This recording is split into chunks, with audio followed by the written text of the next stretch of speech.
Salam, mən Royal Həmidov, kimya fənni üzrə bugündən etibarən sadə izahla videolar çəkəcəm və sıfırdan videolar çəkəcəyik. Yəni 7-ci sinifin başlanğıcından ta ki axıra qədər.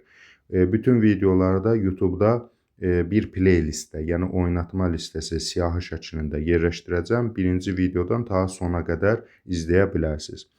Başlayaq ilk dərsimizə birinci videodan etibarən. Birinci dərsimiz kimyaya giriş laboratoriya haqqında adlanır. Yəni bu dərs kimyaya giriş xarakteridir və müəyyən qədər də laboratoriyadan bəhs eləyəcək. Bu dərs giriş xarakterli olduğuna görə əsasən imtahanlarda, olimpiyadalarda suallara düşmür. Sadəcə ümumi dünya görüşü xarakterli müəyyən məlumatlar verəcək. Əvvəlcə baxaq görək kimya nədir? Kimya təbiət elmlərindən biridir. Kimyaya qısaca desək, kimya maddələr haqqında elmdir. Uzun tərifini desək, kimya maddələr, onların tərkibi, xassələri, quruluşu, çevrilmələri və bu çevrilmələri idarə etmə üsulları haqqında elmdir. Görürük ki, kimya qısaca maddə haqqında elmdir və maddə əsas rol oynayır kimya anlayışında. Gəlin baxaq görək maddə nədir? Maddə nisbi sükunət kütləsinə malikdir. Ümumiyyətlə, maddəni başa düşmək üçün cisim anlayışını da başa düşmək lazımdır. Bəs cisim nədir? Ətrafımızda gördüyümüz bütün əşyalar, bütün canlı-cansız obyektlər hamısı cisimlər adlanır. Cisimlər müəyyən forma və ölçülərə malik olur. Məsələn, çəkic bir cisimdir. Çəkicin forması və ölçüləri var. Onun hazırlandığı material, misal üçün dəmir isə maddədir.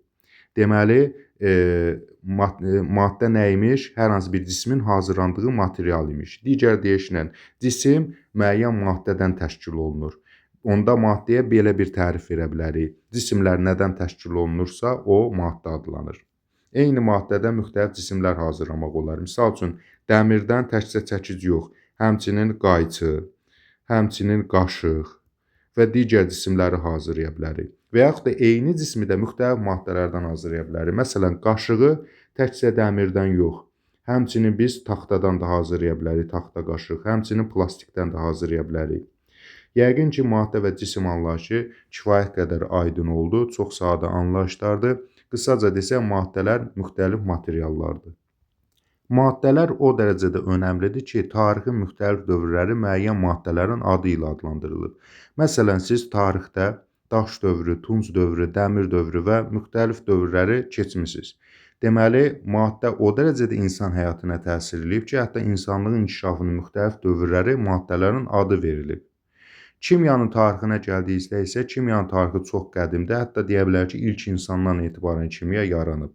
Belə bir sual var, ilk kimyaçı kimdir? İlk dəfə alovu qalayan kimdirsə, yəni alov yandıran, məsələn 40 min il qabaq ilk dəfə alov yandıran şəxs ilk kimyaçı saymaq olar. Çünki alovun, yəni odun əldə olunması elə özü kimyəvi reaksiyadır. Çünki bütün yanma reaksiyaları kimyəvi reaksiyadır. Bu baxımdan kimyanın tarixi çox qədimdir. Amma ümumilikdə elm kimi inkişafın biz müxtəlif dövrlərdən hesablaya bilərik. Misal üçün, kimya sözünün elə özü qədim Misir dilinə belə deyək də istinad olunur. Kimya qara torpaq, gizli mənalar, məxfi mənalar verən bir mənası olub. Yəni, qara ona görə deyilib ki, qədimdə cadugərlik, sehirbazlıq sahəsi kimya ilə çox əlaqəli olub. Bu barədə uzun-uzadı danışmayacağam. Qısası, kimya əvvəllər insanlara sehirli, anlaşılmaz, gizli bir elm kimi gəlib.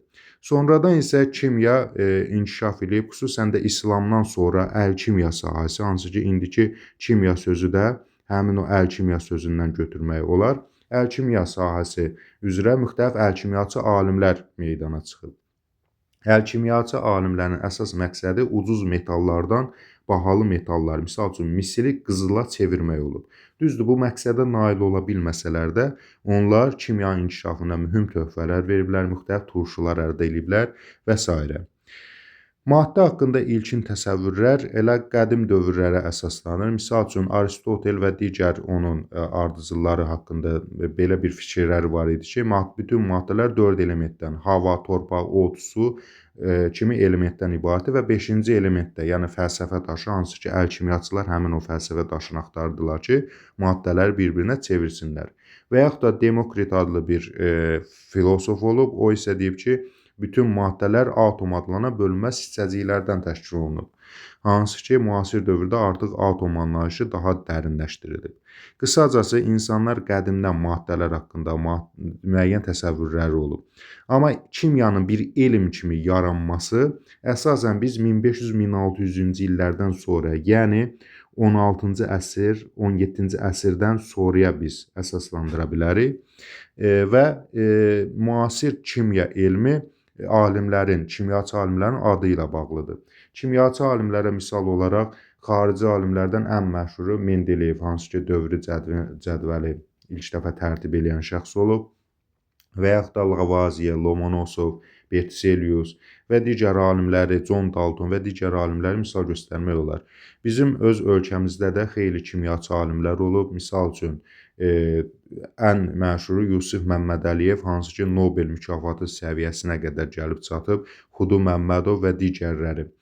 Nobel mükafatı alanlardan, məsələn, türk alimlərdən biri Aziz Sancar, hansı ki, kimya elminin inkişafına mühüm töhfə vermişdir. Ümumiyyətlə, Azərbaycan neft ölkəsi olduğuna görə, keçmişdən bəri bizdə neft çıxarıldığına görə kimyanın inkişafına xüsusi diqqət yetirilir və burada kimya xüsusilə inkişaf eləmiş elmlər siyahısında və indinin özündə də kimyaya ehtiyac var. Həm neft sahəsinə görə, həm də ümumilikdə götürsək, kimya tibb elmi ilə, hansı ki, belə deyək də, müxtəlif dərmanların sintezidir, daha sonra kimya mühəndisliyi olsun və yaxud da digər dəqiq elmlərin olsun, çox geniş əlaqələrə malikdir və çox vacib elmlərdən biri və yaxud da birincisi də hesab eləmək olar. Kimyanın inkişafı elmi metodla baş verir. Elmi metod nədir? Elmi metod alimlər ümumiyyətlə hər hansı bir hadisəni əvvəl müşahidə eləyirlər. Sonra müşahidə əsasında müəyyən fərziyyələr ortaya qoyurlar. Sonra isə həmin o fərziyyələri təcrübədən keçirirlər və bunun nəticələrində, yəni təcrübədən əldə olunan nəticələrdə paylaşırlar. Və digər alimlər də həmin nəticələrdən istifadə edir. Yenə bu döngü dövriyyə, yəni müşahidə, fərziyyə, təcrübə, paylaşma hissəsi davam edir və nəticədə kimya elmi inkişaf yolu keçir. Müxtəlif, belə deyək də, kimyanın önəmindən bəhs elədik. Təkcə tibb sahəsi, mühəndislik sahəsi yox, ümumiyyətlə bizim öz şəxsi həyatımızda da müəyyən maddələr haqqında məlumatımız olmağımız, dünya görüşünün olması cəhətindən kimya elmini öyrənmək vacibdir. Kimyanın müasir perspektivlərindən müasir materialların hazırlanması və digər perspektivləri var. Müasir materiallar misal olaraq, misal üçün, su keçirməyən materiallardır. Toza qarşı davamlı, hansı ki, toz tutmayan materiallar, daha sonra güllə keçirməyən materiallar və digər maddələrin sintezi üçün hələ də işlər gedir və hal-hazırda milyonlarla maddə var. Hər ildə bu maddələrin sayı artır. İndi keçək laboratoriya haqqında danışaq. Laboratoriya kimya elminin ayrılmaz bir parçasıdır. Çünki birincisi, laboratoriya işləri nəticəsində həm kimya çox maraqlı elmə çevrilir, həm şagirdlər üçün, həm də ki, təcrübə aparmaqla biz daha yaxşı yadda saxlaya bilirik. Laboratoriya haqqında danışarkən əvvəlcə müxtəlif, daha doğrusu laboratoriya avadanlıqları haqqında danışmağımız daha gözəl olar. Əvvəldən bildiyimiz sadə cihazları deyə, hansı ki, təbiət fənnindən də və ümumilikdə həyatda da görmüsünüz, tərəzi və menzurka haqqında. Tərəzi maddələrin kütləsini ölçmək üçündür. Menzurka isə müəyyən bir silindr formalı şüşədir. Üzərində ölçülər var. Məsələn, 100 milli, 200 milli, 300 milli, 400 milli və s. Buna maye halda maddələri töküb ölçmək olur. Misal üçün, tutaq ki, mayeni tökürsən, bilirsən ki, 200 millidir. Və yaxud da hətta bərk halda olan cisimlərdir. Məsələn, tutaq ki, daş formasında bir cismi atsan içərisinə, onda menzurkanın göstəricisi qalxır, olur məsələn 300 milli, 200-dən 300-ə qalxmağından da bilmək olur ki, o daşın həcmi 100 millilitr imiş. Çünki daş suya atsaq, o suyu sıxışdırıb çıxarır və suyun səviyyəsi qalxır. Yəni, menzurka həcmi ölçmək üçündür. Daha sonra kimyəvi stəkan elə menzurkaya bənzəyir, stəkan formasındadır. Bir tərəfi bu quruluşlar, yəni asan axıtmaq, müəyyən mayələr asan formada digər mayənin üzərinə axıtmaq üçün istifadə olunur və üzərində də yenə ölçü göstərilir 50 milli, 100 milli və s. Sınaq şüşəsi isə daha nazik formadadır. Müxtəlif reaksiyaları az miqdarda tutaq ki, məsələn 1 millimetr hər hansı bir maddədən, 1 millilitr daha doğrusu və hər hansı bir maddədən tökülür və yaxud da ki, bir neçə damcı və s. bu reaksiyaları aparırıq sınaq şüşəsində, sınaq şüşəsi ilə aparmaq daha effektivdir. Kolbalar müxtəlif formadadır. 3 formada olanından istifadə olunur əsasən. Yumru dip kolbadan, yastı dip kolbadan və Erlenmeyer kolbasından daha bu formadadır biraz. Yumru dibdən əsasən istiliyə dözümlü olduğu üçün qızdırma prosesində istifadə olunur, ştativə bərkidilir. Yastı dib isə yerə qoyduqda stabil qalır. Yumru dib isə yerdə qalmayacaq təbii ki. Qıf nədir? Qıf bu formada bir şüşədən hazırlanan belə deyək də bir cihazdır belə desək. Sanki butulkanın ağzını kəsəndə necə ki suyu belə deyək də hər hansı bir suyu töküb hansı ki belə deyək də dar hissədən yox, geniş hissədən tökmək üçün istifadə olunan cihaza bənzəyir, quruya bənzəyir. Üzərinə süzgəc kağızı qoyurlar və süzmə proseslərində, filtrdən keçirmə proseslərində istifadə olunur. Həmçinin ayırıcı qıf adlananda bir cihaz var. Daha doğrusu belə deyək də laboratoriya avadanlığı var. Onun aşağısında krantı olur. Bunlar haqqında ətraflı sonra keçəcək. Ondan da ayırma işlərində istifadə olunur. Emulsiyaları ayırmaq üçün istifadə olunur. Ştativ nədir? Ştativ ümumiyyətlə belə desək, bu sınaq şüşəsidir və digər kolbadır. Bunları bərkitmək üçün istifadə olunur. Məsələn, tutaq ki, belə bir qollu hissəsi var və kolbanı götürsən və ya sınaq şüşəsini ona bərkidirsən. Həmçinin sınaq şüşəsi üçün ayrıca ştativlər olur. Onun da içərisində çoxlu sayda sınaq şüşələri qoymaq olur. Üç ayaq isə bu formada bir cihazdır, belə desək, altına spirt lampası qoyulur, üstündə də müəyyən hər hansı bir laborator avadanlığı qoyub qızdırma prosesində istifadə edirlər. Spirt lampası qızdırma prosesində istifadə olunur adı üstündə. Termometr temperaturu ölçmək üçün süzgəc kağızı dedik. Şüşə çubuq qarışdırma işlərində istifadə olunur. Çünki bəzən metal çubuq müəyyən turşular onu belə deyək də həll edir. Ona görə şüşə çubuqdan istifadə etmək daha məqsəd uyğundur. Çini kasa, çini şpatel istifadə olunur müəyyən maddələrin götürülməsində və reaksiyaların aparılmasında. Daha sonra qoruyucu eynəkdir, xalatdır, əlcəkdir. Bunlar təhlükəsizlik üçün istifadə olunur. Tutqac bu formada bir şeydir. Qızmış, məsəl üçün, hər hansı bir sınaq şüşəsini və s. götürmək üçün əl yandırmaması üçün istifadə olunur.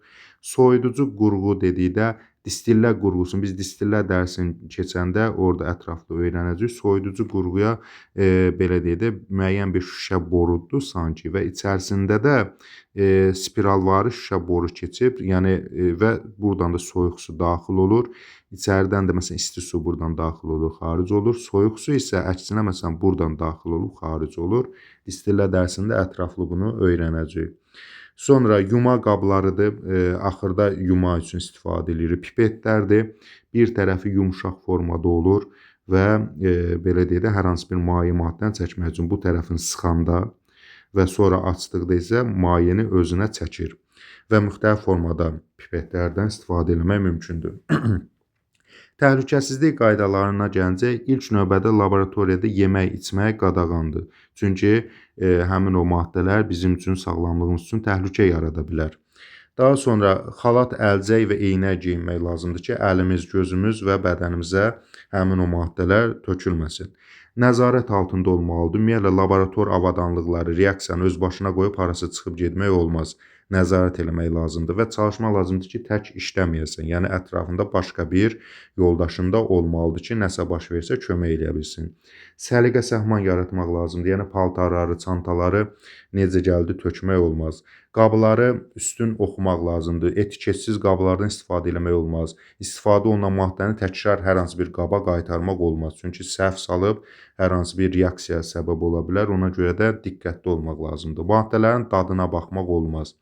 Maddələri qoxulamaq olmaz.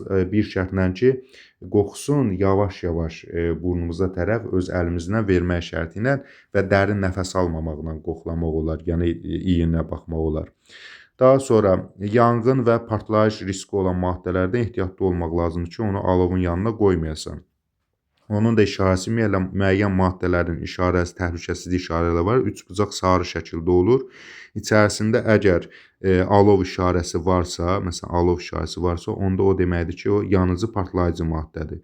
Və yaxud da ki, əgər belə desək, tutaq ki, skelet şəkli, kəllə və sümük şəkli olduqda, o deməkdir ki, zəhərli maddədir.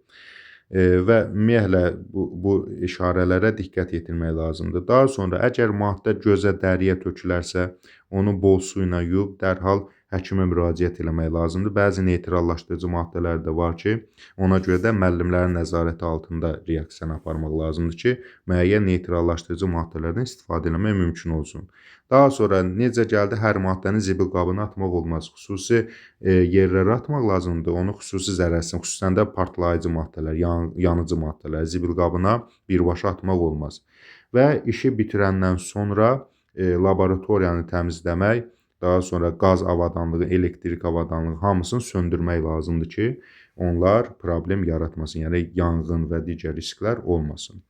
Bu qədər. Əsas dərslərimiz növbəti dərsdən başlayacaq. Hamısına diqqətlə izləməyinizi tövsiyə edirəm. Sağ olun, növbəti dərslərdə görüşənədək.